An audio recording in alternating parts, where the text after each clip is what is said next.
I'm going to read something. I'm going to continue reading about Saint Padre Pio, but I'm going to give you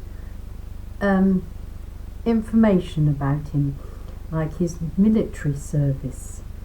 I'll continue with some of his history before I get into some of the stories, but it's so long ago since I recorded this. It was recorded 19th of October, I presume in 2015, because I haven't put what year.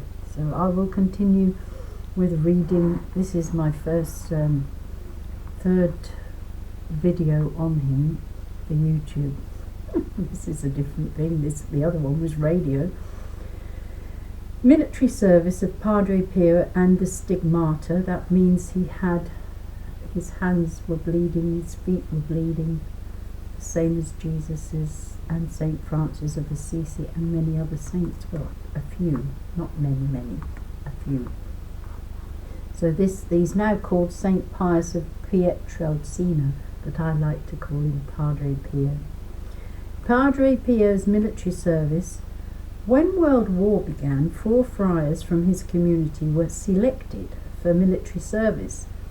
At that time, Padre Pio was a teacher at the seminary and he was a spiritual director. When one more friar was called into service, Padre Pio was put in charge of the community. On November the 15th, 1915, he was drafted into the Italian army, and on December the 6th he was assigned to the 10th Medical Corps in Naples. Due to poor health, he was continually discharged and recalled until March the 16th, 1918. That's the date. March the 16th was my brother Alan Walmsley's birthday, God rest his soul. He was declared unfit for military service and discharged. In all, his military service lasted 182 days. The Stigmata. On September 20th, 1918, while hearing confessions, Padre Pio had his first occurrence of the stigmata, bodily marks, pain and bleeding in locations corresponding to the crucifixion wounds of Jesus Christ. This phenomena continued for 50 years until the end of his life. The blood flowing from the stigmata smelled of the perfume of flowers, a phenomena mentioned in stories of the lives of several saints and often referred to as the odour of sanctity. Though the stigmata friar began to spread in the secular world, Padre Pio's wounds were examined by many people, including physicians, people who had started rebuilding their lives after World War I, began to see in Padre Pio a symbol of hope. Those close to him attest that he began to manifest several spiritual gifts, including the gifts of healing, bilocation, levitation, prophecy, miracles, extraordinary abstinence from both sleep and nourishment. One account states that Padre Agostino recorded one instance in which Padre Pio was able to subsist for at least 20 days at Verafino on only the Eucharist, that is, the body of Christ, taken during the Holy Communion, without any other nourishment. The ability to read hearts, the gift of tongues, the gift of conversions, and the fragrance from his wounds, his stigmata, regarded as evidence of holiness, was studied by physicians whose independence from the Church is not known. The observations were unexplainable, and the wounds never became infected. His wounds healed once, but reappeared. They were examined by Luigi Romanelli, chief physician of the city hospital of Barletta, for about 1 year. Dr. Giorgio Festa, a private practitioner, also examined them in 1920 and 1925. Professor Giuseppe Bastianelli, physician to Pope Benedict XIV, agreed that, no, I think I've got that wrong, 15th, agreed that the wounds existed, but made no other comment. Pathologist Dr. Amico Bignami of the University of Rome also observed the wounds, but could make no diagnosis. Both Bignami and Dr. Giuseppe Sala commented on the unusually smooth edges of the wounds and lack of edema. Dr. Alberto Caserta took X-rays of Padre Pio's hands in 1954 and found no abnormality in the bone structure. He was said to be embarrassed by this condition, and most photographs show him wearing red mittens or black coverings on his hands and feet where the bleeding occurred. At the time of Padre Pio's death, his body appeared unwounded, with no sign of scarring. There was a report that doctors who examined his body found it empty of all blood. There were both religious and non-religious who accused Padre Pio of faking his stigmata, saying he used carbolic acid to make his wounds. Who'd do that? In 2007, the Telegraph reported in the book The Other Christ, Padre Pio, a 19th century Italy.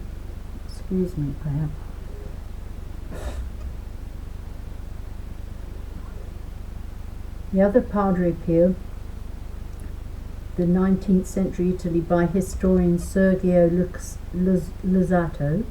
He recounted that in 1919, according to one document in the Vatican's archive, Padre Pio requested carbolic acid from a pharmacist. She said it was for sterilization. The Catholic Anti-Defamation League said Luzzatto was spreading anti-Catholic libels and needed to learn more about religion. The Church did not find this a problem and dismissed charges that he had faked, the stigmata. The boys had needed injections to fight the Spanish flu, which was raging at the time. Due to a shortage of doctors, Padre Paolin and Pio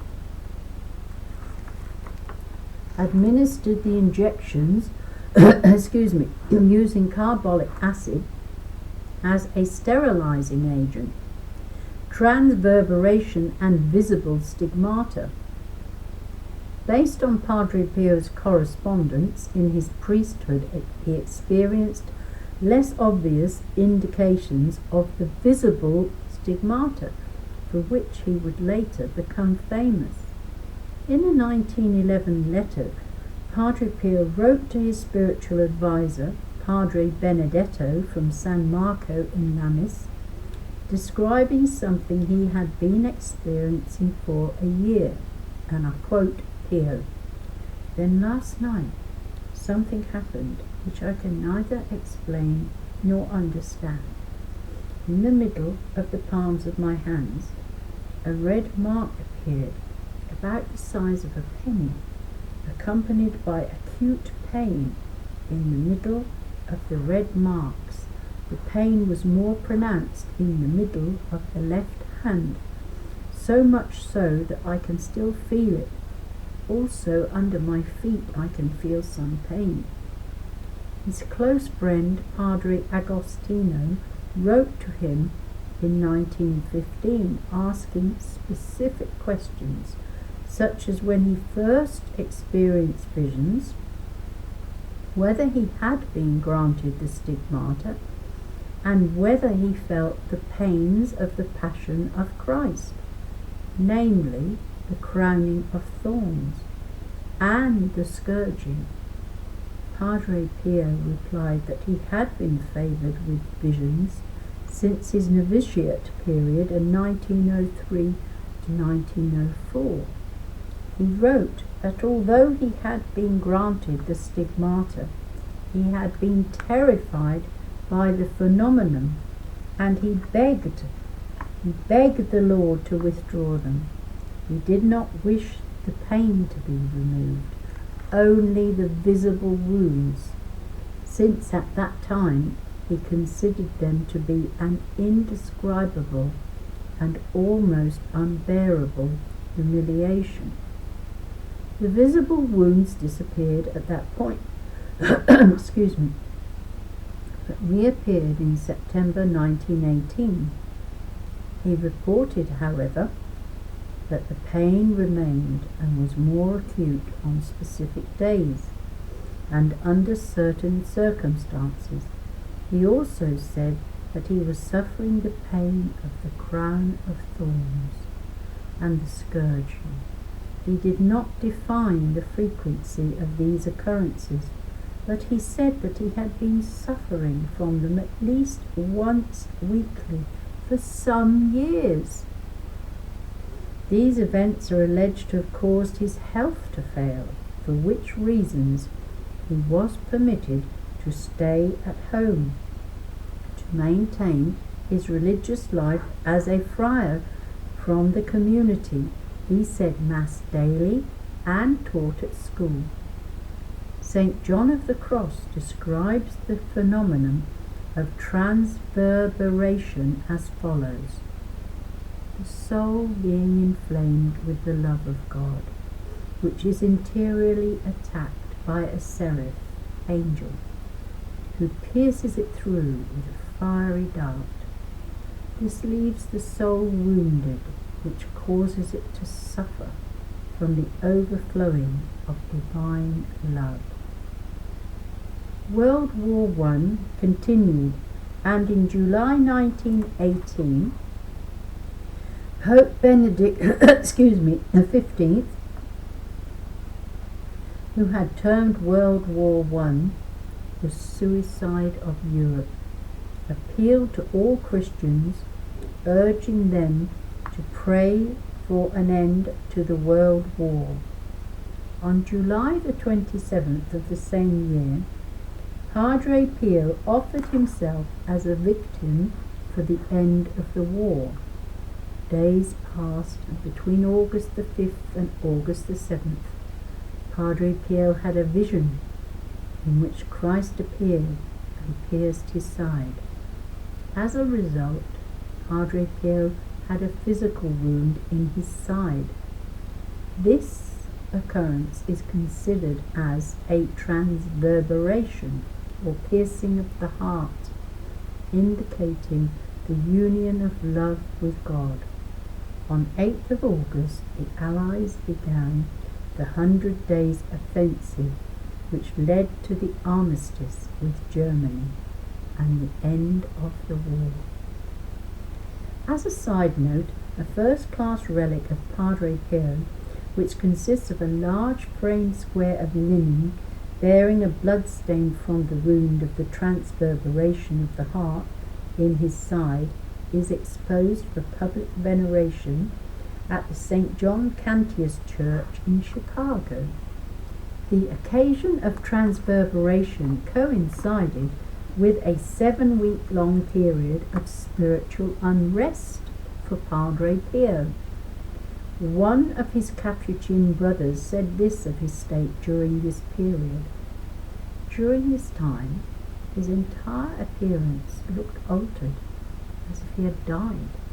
He was constantly weeping and sighing and saying that God had forsaken him. In a letter from Padre Pio to Padre Benedetto, dated 21st of August 1918, Padre Pio writes of his experiences during the transverberation. While I was hearing the boy's confession on the evening of the 5th of August, I was suddenly terrorized by the sight of a celestial person who presented himself to my mind's eye. He had in his hand a sort of a weapon, like a very long, sharp, pointed steel blade, which seemed to emit fire. At the very instant that I saw all this, I saw that person hurl the weapon into my soul with all his might. I cried out with difficulty, and I felt I was dying. I asked the boy to leave because I felt ill and no longer had strength to continue. His agony lasted uninterruptedly until the morning of the 7th. I cannot tell you how much I suffered during this period of anguish. Even my entrails were torn and ruptured by the weapon, and nothing was spared. From that day on, I have been mortally wounded. I feel in the depths of my soul a wound that is always open, and which causes me continual agony. On September the 20th, 1918, accounts state that the pains of the transverberation had ceased, and Padre Pio was in profound peace.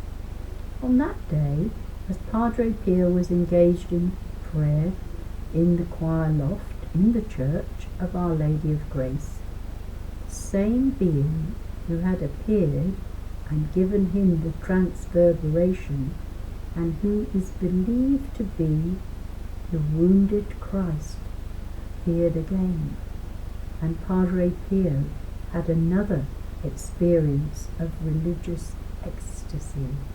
When the ecstasy ended, Padre Pio had received a visible stigmata, the 5 wounds of Christ. This time, the stigmata were permanent. They stayed visible for the next 50 years of his life. In a letter to Padre Benedetto, the superior and spiritual advisor from San Marco in Lamis, dated 22nd of October 1918, Padre Pio describes his experience of receiving the stigmata. On the morning of the 20th of last month in the choir, after I had celebrated Mass, I yielded to a drowsiness similar to a sweet sleep, and I saw before me a mysterious person similar to the one I had seen on the evening of 5th of August. The only difference was that his hands and his feet and side were dripping blood. This sight terrified me, and what I felt at that moment is indescribable. I thought I should have died if the Lord had not intervened and strengthened my heart, which was about to burst out of my chest. The vision disappeared, and I became aware that my hands, feet, and side were dripping blood. Imagine the agony experienced and continue to experience almost every day. The heart wound bleeds continually, especially from Thursday evening until Saturday. Dear Father, I am dying of pain because of the wounds and the resulting embarrassment I feel deep in my soul. I am afraid I shall bleed to death if the Lord does not hear my heartfelt supplication to relieve me of this condition. Will Jesus, who is so good, grant me this grace? Will he at last free me from this embarrassment caused by these outward signs? I will raise my voice, and I will not stop imploring him until, in his mercy, he takes away not wound or pain, which is impossible, since I wish to be inebriated with pain, but these outward signs which caused me such embarrassment and humiliation. The pain was so intense that I began to feel as if I were dying on the cross. Poor health. In addition to his childhood illnesses, throughout his life, Padre Pio suffered from asthmatic bronchitis. He also had a large kidney stone with frequent abdominal pains. He suffered from a chronic gastritis, which later turned into an ulcer. He also suffered from inflammation of the eye, nose, ear and throat, and eventually formed rhinitis and chronic otitis. In 1925, Padre Pio was operated on for an inguinal hernia, and shortly after this, a large cyst formed on his neck that was surgically removed. Another surgery was required to remove a malignant tumour on his ear. After this operation, Padre Pio was subjected to radiological treatment, which was successful, it seems, after only 2 treatments. In 1956, he came down with a serious case of exudative pleuritis. The diagnosis was certified by Cataldo Cassano, a professor, who personally extracted the serious liquid from the body of Padre Pio. He remained bedridden for 4 consecutive months.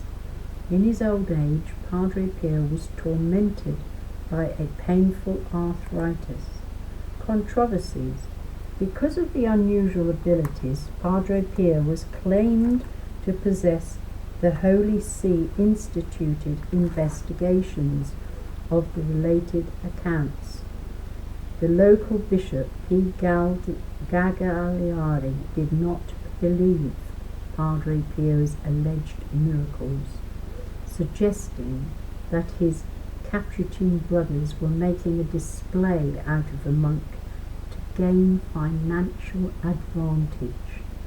When Pius XI became Pope in 1922, the Vatican became extremely doubtful. Padre Pio was subject to numerous investigations. I'm going to stop there because I will do all of that another day. It's completely different from what I've been reading because I wasn't aware what was coming next. So we'll stop there for now, and I'll start that other bit and do go through this section on its own another time. Alright, God bless and thank you for listening. Very interesting, isn't it? Even for me again to go through it. I typed it and now I'm reading it. I've recorded it for Heaven's Road in 19th of October 2015. Now I'm doing it in 2020 for YouTube.